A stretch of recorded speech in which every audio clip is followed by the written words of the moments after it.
اوكي، بسم الله الحمد لله الصلاة والسلام على رسول الله وعلى آله وصحبه ومن والاه. السلام عليكم ورحمة الله وبركاته. الرانتنا ونين نرادو بتشوف دعوة في خرار ربي خيستنا ما يامو في واي hojiilee da'awaa tabiraadha koppii godhanii facaasuu keessatti dubbii adda baasuudhaan fedha. Namni yaada kiyya kana mormu asirratti viidiyoo kanarratti sina mormuu ni danda'a, laayivii sina afeeruu ni danda'a, kophaas bahee katabbiidhaan viidiyoodhaan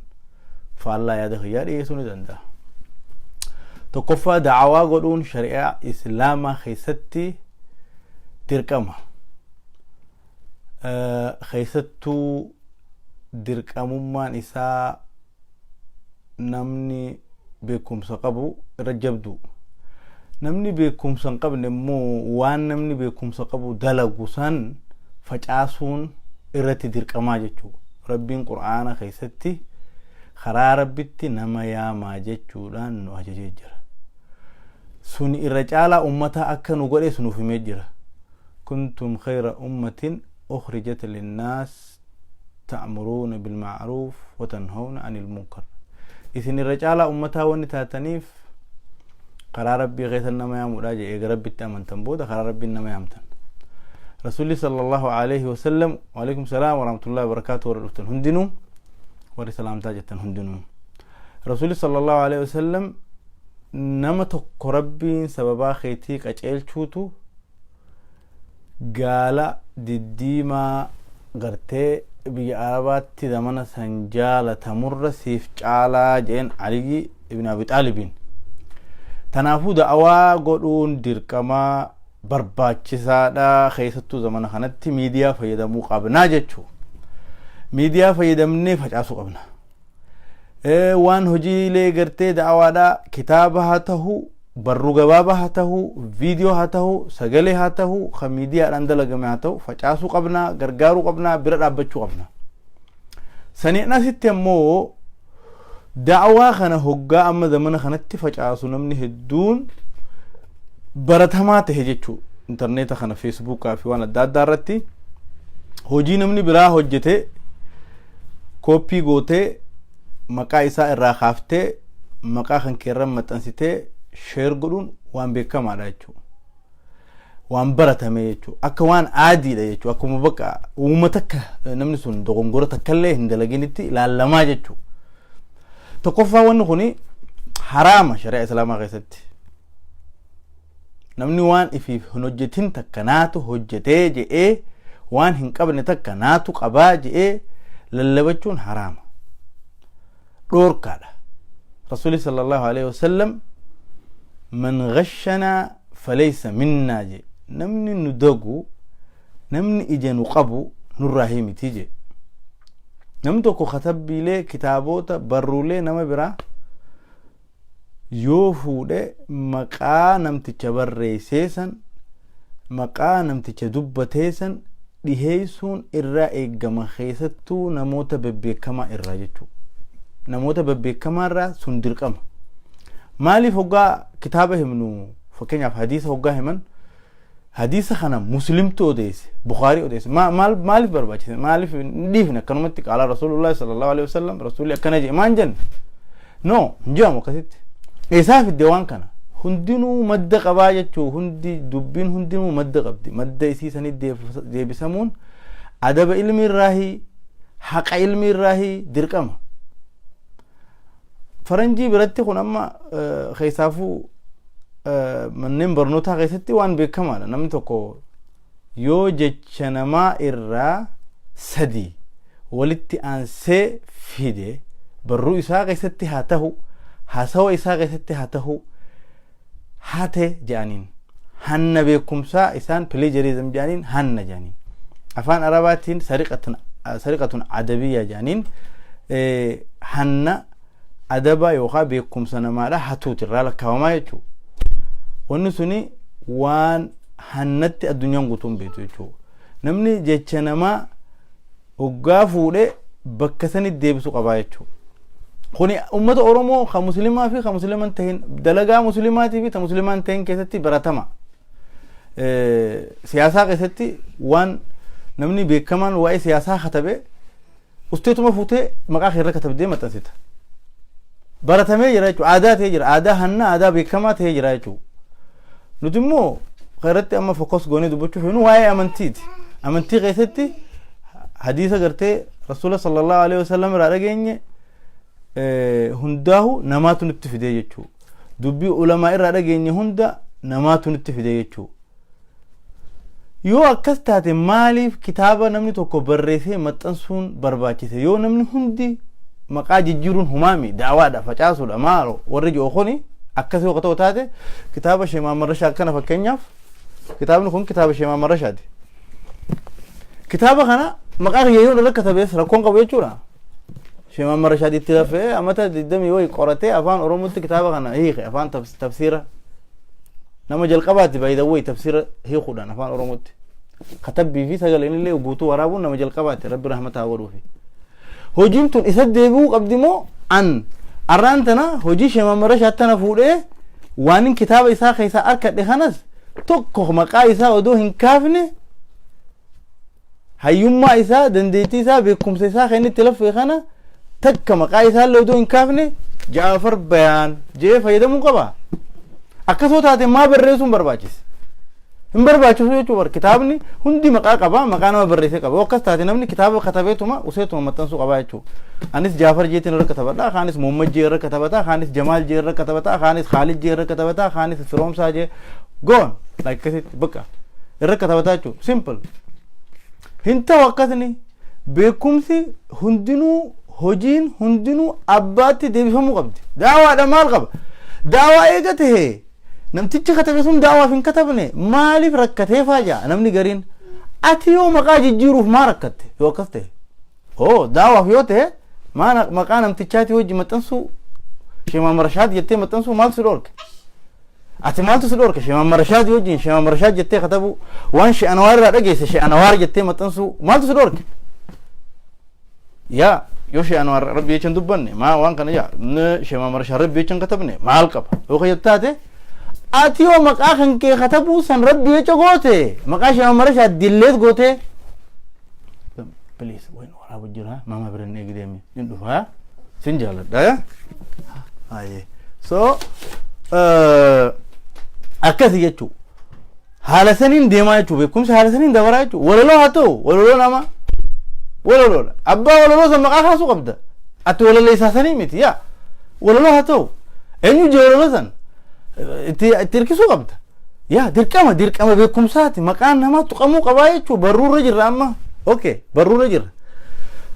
kana jechuu dirqama haraama Rasuuli sallallahu alaihi wasallam man tashabba'a بغير ما يعطى كلابث ثوبي الذور أو كما قال رسول الله صلى الله عليه وسلم حديث مسلم رسول الله صلى الله عليه وسلم نمني وان هنك ابن ببريدو فلو وان هنك ابن همتو فلو خوان هنك قدنيف قدم تيفي قدو خوان هنك ابن ننقبا فكيفتو خوان هنك كتبينيس أنا كتبا فكيفتو نمني أكنا أكا قرتي نما هجو ويا خجبا قاتي ديموتي رسول الله صلى الله عليه وسلم جاء فتوان شيخ تقو شيخ تجسني تركيفهم قبضي يجو مال شيخوتين كده وان كان الباني جي وان كان ابن باز جي وان كان امام الغزالي جي وان كان شيخ قرداوي جي ما جاء نمني عباس ان تركي سلافي دبين اكاسي يجو بكم ساعات اكاسد امته ديركما بكم ساعات اكاسي اتي سوغا شيخ انوار دغيسه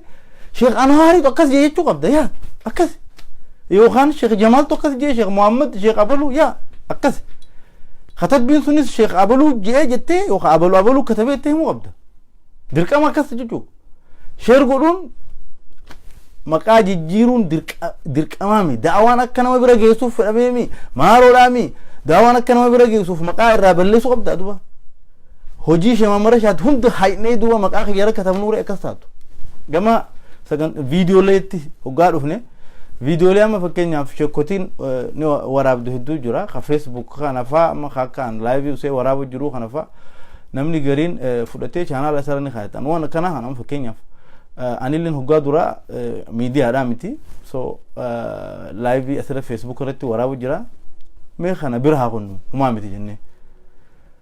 okay namtichi immoo sheetichi sun immoo yookaan jaarmayni sun immoo miidiyaadha haa jennu miidiyaan hojii takka dalaguudhaaf maallaqatti haajama humna namaatti haajama sa'aadatti haajama beekumsatti haajama waan afuran kana itti baasaniiti viidiyoon tokko dalagamaa jechuu waalaikum salaam warahmatullahi wabarakatuh hundi keessanuu viidiyoon tokko dalagama viidiyoo kana TV Islaamaa dalage OMN dalage waa'ee Islaamaa haa ta'u fedhe BBC dalage yoo fedhe Nur al-Hudaa dalage yoo fedhe Risaala TV dalage Zawiya TV dalage Africa TV dalage itti lafee dalage Africa TV Zawiya all dalage jira sittole jaalattee viidiyoo san wanni irra caalaan ati godhuu qabdu viidiyoo san akka jirutti share godhu viidiyoo san dirqamni san jechuu kasirra jiru yoo viidiyoo san immoo chaanaala kiyyarran kaayadhaa hayyatu taate bakka wayii irraa murtee kaayachuu feete akkasumatti loogoo Afrikaa TV'ti wajjin TV Islaamaati wajjin loogoo OMN ti wajjin BBC ti wajjin akkasuma kaa'uu qabda yoo ati loogoo san irraa dilleet gootee loogoo kee irra kaayatte yookaan zoom out gootee viidiyoo san guddisuudhaan loogoo alabbaaftee akka viidiyoo kan keetti dhiyeessite hatta moo hatutti hin jirtu maaltu cinqii sanitti si geesse dura awwalan warri amma gartee akkas dalagu sun maaltu achitti isaan nama san dhiiba maaltu waan sanitti nama dirqisiisa okay why maal khayrii fedhe facaasuu fedhe da'awaa fedhe maal fedhe good da'awaa fedhe gaarii akkasumatti hin ta'u Afrikaa TV wajjin chaanaala kan keetirra yoo ta'e Afrikaa TV akka jirutti share yoo ta'e Zawiya TV Nur al-Hudaa TV all TV خلاص yoo akkasumatti share ta'e maali hanqinni isaadha maali inni balleessu amaanaadha ummanni kun itti lafee jira eenyu waan bareedaa kana dalagee namtichi gidee arkeni beekaa jechuu Afrikaa TV hagan takka lafa jiran hagan takka dalagu jiran maallaqaan gargaaruu baadhus du'aayin godhaaf jaa nama maallaqa yoo ta'es kheeti aboo maallaqaan isin gargaara jaa nama beekumsa yoo qabes isin wajjin dalagaa jaa madda hojii sanii baree jira yoo hanqina arkes fakkeenyaaf viidiyoon sun hanqina qaba dogongora shari'aa qaba badii keessa jira fuutoo loogoo irraa dhabama goote eenyutti dogongora kana hima namtichi kun viidiyoon kun kheete amma jaafar bayaane okay hojiin immoo ta Afrikaa TV'ti fuudhee chaanaala kiyyarra kaa'ee Afrikaa TV irraa dilleet godhee guututti eessatti dogongora kana hima namtichi kun eessatti dogongoraa fi badii arketana yaada kannaaf hin beeku jechuudha bakka itti kan hin beeku namticha humaan balleessin loogoo jijjiiruu fi maaroo jijjiirutti kanatti yaada kannaa jechuudha kunis maaltu isaan ga'e waan inni katabee miti tanaaf jecha kuni waan shari'aa islaamaa keessatti dhoorkamaati waan san akkati gide irraa kaafte ija nama qabde jechuudha hojii tee goote jechuudha indirectly hojii tee goote hojii tante hoggaa goote waan kan kee hin tahin tokko hoggaa ittiin dhaadatte kitaaba sheemammarra shakkana khiyya je'ee yoon anfalme amma ni dubbatan hundi keessan kun kitaaba khiyyaa yoon je amma kitaaba sheemammarra shakkuni khiyya yoon je eenyutu hillolle hay ni oltan hundi keessanuu kitaaba sheemammarra shakkun khiyya yoon je kitaaba biraa fakkeenyaaf kitaaba biraa كتابنا كنا كتابة كنت يا جننا وعاتجا عبد الجليل علي كتبه جعفر بيان جيرا كتبه كتابة كنا رت أنا بفكرني جعفر بيان جيرا نرى كتبه دعوة أمي مال كب أوكي أكد جدا إسنو ورج جيرتن كوني دعوة دا مالف مقاج جيرتن دعوة دا مالف مقاج جيرتن فيديو تكسمت كده جيرة سنو ما يشوف kitaaba Sheekh Muhammad Rashaad akkan an khiyya godhuu hin dandeenyetti viidiyoo tokko khatiibii biraa tokko itti hojjete itti laffa'ee dalage dhorka akka shari'aatti akkati akka duniyaatti hoggaa dhufne beekumsa warra duniyaa qaban biratti isinin jeetin jira jecha sadi fakkeenyaaf qaalitti jaartii Doonaald Tiraamptu gaafa jaartii si pirezidaantii ta'e haasawaa goote irratti jecha jaartii Obaamaa fayyadamte jaaniiti hatte jaaniiti haasawaan jechuudha nama guddaa pirezidaantii Ameerikaati who cares hattee jirti jecha namaadhaa fuute Misheel akka jettetti hin jenne jaan duniyaa biratti akkasi yuunivarsiitii irraa si aaraan biyya faranjiidha uskuula irraa si aaraan haa uskuul irraa amma tokko si qoffisan yoo jecha namaa fayyadamtee maqaa hin dhawin hattuu jaanii si dhiyeessanii ofiisa si dhiyeessanii si aaraan uskuula keessa jecha sadi fayyadamtee jechuun waan namaadha kan himin jecha sadi walitti dhaabbatu fayyadamtee maqaa kana kan himne ustee bira kutte beekaat jechuun yaa beekaat itti yaadeetii siin jaan haasawa akkasitti goote itti yaadeetii siin jaan nama meeqa beekamaan ka ari'am fakkeenyaaf Aayid Alqarniin daa'ii beekamaadha sheeka beekamaa Suudi Arabiyaati Aayid Alqarniin fakkeenyaaf kitaaba Hayaatu Sahaabaa tokko kitaaba kana kitaaba Hayaatu Sahaabaa kana kitaaba kanarraahi muhadaraa osoo godhu hime jechuun hin dubbanne kitaaba kana aslan maqaa hin kaafne hoggaa dubbatu san maqaa hin kaafne kitaaba Hayaatu Sahaabaatis hin jenne kitaaba gartee Dr. Abdurrahmaan Baashaatis hin jenne usee bira kutee jechuun ijoolleen Dr. Abdurrahmaanii fi manni maxxansaa kitaaba kana maxxanse himata itti bane Aayid Dr. Aayid Alqarnii sheeka beekama kitaaba laataadan jedhamu faa qaba beekama irratti himata banan jechuun himata itti bannaan manni murtii Suudi Arabiyaadha biyya Islaamaatiif Suudi Arabiyaan kitaaba kana himuu dhabuudhaan sagantaa TV irratti dabarse sun akka kaafamuu fi riyaala 30 akka kafalutti mure manni murtiidha yes because inni beekama nama biraa hunda jala akkasitti hin deemanii beek nama biraa hunda jala akkasitti hin deeman nama hin beekamne jala hin deeman nama beekamaa jala deeman jechuudha ani wanni himuu fedhu bakka kanatti normaal hin godhin waan kana akka waan sirri maal banne waan akka hin jeen badee jira jechuudha barru Jawaar Muhammad yoon fuudhee Jaafar Bayaan jira katabe maqaan Jawaaris jaan eegala kayyas jaan eegala walitti dhiyaataa'u hadiisa keessatti zamana duraa namni sheeka isaa maqaa hin himne mudallisa sirrii sheeka isaa sirriidhaan himne fakkeenyaaf nama tokko sheen isaadha Adam maqaan isaadha sheen isaa Adam beek Adam Jamal yookaan Adam Ahmadi maqaan sheeka isaadha ammoo inni gidee hadiisa himu waan jiru sheen isaa beekamaa miti Sheekh Adam Ahmad kun sheeni beekamaa neenyu Sheekh Adam Tuulaat takkaa wala gariin beeku namtichi kun Sheekh Adam Tuulaa akka nuun jee jechaa qaraasise kadhaab khijiba gartee sheeka isaa dhoysee jira jechuudha namtichi kun khijibu jira jechuudha irraan fuudhan hadiisa isaa maal haasoo itta hadiisa isaa irraan fuudhan hadiisa deefa siinjaan kun gariin isaa akkasitti deefa ta'e jechuudha sheeka isaadhaa ka Adam Joomson fuudhee Adam biraa beekamaa tokkotti hirkite jechuudha fakkeenyan siif godhe Sheekh Adam Tuulaa jee amma bakka kanatti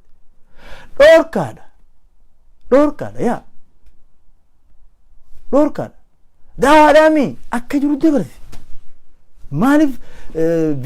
kaan immoo viidiyoo namaadhaa fuudhanii footoo dubartii footoo maaroo kana irra kaayaa jechuudha iddiit itti goggodhee hayyama sheeticha saniitiin alatti hayyama miidiyaa saniin alatti eenyu si kan aangoo akkasiidha daawaa godhuu fete waan kan kee waan beektu godhi waan namaa immoo akkuma jirutti dabarse dhorkaadhaa shari'aa islaamaatti waan deeggaramuu miti ulamaa'iin silaa akka amma isin jettan kanatti namni hundi copy paste godhe kitaabni Bukhariiti Imaam Bukhariiti miti kitaabni Muslim ka Imaam Muslimii miti kitaabni Sheekh Muhammad Rashaad ka Sheekh Muhammad Rashaadii miti kitaabni Ibn Taymiyaa kitaabni Ibn Taymiyaati miti kitaabni Abu Hamid al-Ghazali kitaab Abu Hamid al-Ghazaliiti miti khayt qabaluti akkasiga maal qaba daawaadhaan maal qaba maqaa jijjiireetuma ka yogodha jechuudha simple dogongora jechuudha haraama jechuudha namni waan hin qabneen nin qabaa himatu namni waan itti dandeettiin qabne dandeettii jejee himatu akka nama laabisi tawbaa zur akka nama huccuu dharaa dogongoraa yookaan kijibaa uffatee deemuuti. Tanaaf jecha miidiyaa gargaaruu jechuunis miidiyaa san waan isaanii sheer godhuudhaaf nuti amma uummanni musliima Itoophiyaadha keessattuu afaan Oromoodha miidiyaadhaan boodatti hafaadha nuti. Okay, miidiyaadhaan boodatti hafaa tokko gargaarsa irratti boodatti hafaa nuti. Miidiyaan hin qabnu miidiyaa gahaa hin jiru jechuudha islaamaa waa xiqqishu jara kana jajjabeessuu qabna waan dandeenyuun jajjabeessuu qabna maallaqas kanninee fi beekumsa keenyaanis sheer godhuudhaanis waan isaanii kana facaasuudhaan nama biraan gahuudhaan gargaaruu qabna. As fuunee viidiyoo isaanii chaanaala keenya as fuunee viidiyoo isaanii chaanaala keenya as fuunee viidiyoo isaanii chaanaala keenya miidiyaan kun maa barbaachise duuba ogas TV'n islaamaa maa dhaabbata TV'n nuura hudaa maa dhaabbata maal dhiifne firraa akkas yoo taate nun barbaachisu jechuu bar egaa maa barbaachise yoo ati waan isaanii kana chaanaala man keetir khaanis fuudhee chaanaala man keetir waan ifi dalaga YouTuber faranjiin tu maallaqa irraa nyaatti jecha dhagee namni gadiin chaanaaluma banata maallaquma irraa nyaadha jee faranjiin chaanaala kanarraa maallaqa nyaattu mucaa xiqqishaa amata 6 tokko faadha amatatti miliyoona 22 kan YouTube irraa argatu amata 6 mucaan video nama achi guuree chaanaala isaarra guuteeti miti ka miliyoona 22 argatu adeero dhaggeeffadhu video isaa dalaga mucaan ama 6 video isaa dalaga namni tokkoffaa man bara dengadda maallaqa gurguddaa fudhate keessa tokko mucaa kana mucaa ama 6 kana mucaan ama 6 kuni miliyoona 22 nyaata amatatti YouTube irraa faranjiidha wani inni dalagu toy ashangullitti haarawa guyyarraa review godhaa jechuudha ashangullitti sana gabbaasee akkana taphatan tan akkana godhan tan akkana godhan tan akkana godhan jee akkasitti himaa jechuudha viidiyoon isaadha ijoolleen faranjiitii fi addunyaa hundi ilaalti miliyoona 22 argate viidiyoo achi guuruudhaan miti viidiyoo namaa fuutee waa'ee bultii islaamaa namticha haasa'u viidiyoo qulqullumtii saalaatii fi maaloo fakkaatu fuutee achi footoo gubbarra keessi akka agartee shabaaba atiraaktu godhutti tolchite kanaanin maallaqa harka dhagite jettu guyyaa qiyaamaa namni hundinuu irraa gaafatamaa jechuudha. Namni hundi waa afur irraa gaafatamu malee miilli isaa bakka sanii hin sossootu jee Rasuulli sallallahu alaihi wasallam hattaa yus'al an arba'a. Sigaltee miti waan umrihi fi maafna umri isaa maal keessatti fixe shabaabummaa isaa dargaggummaa isaa maal keessatti fixe وأماله من أين اكتسب مالك إيسا دلقي في دي مال اتباسي قافة مملئ علمي إسادا مال اتوجته قافة مملئ هنديمو قبريرا دري معشريرا دري كيامارا هنديمو وانا فرن كان را قافة مبالي تغييا قا يوتوبي بنتي کرتے يا مالك ني إسا بريدا تو دندا دولار دبا لمسادي دبا تکا يا video Oromoodha dammoo namni nu laaluu hin jiru achi gurte haala kanaan miidiyaan islaamaa hin guddatu if duuba hafaa khabanames cufamaa deema because isin warri achi video guuraa oltan video kana fuutanii maqaa keessanii share isiniif ta'u malee fayyaa hin argattan miidiyaan kun immoo itti laffa'ee maallaqa humna namaa waamee qabaatee dalaga tanaafu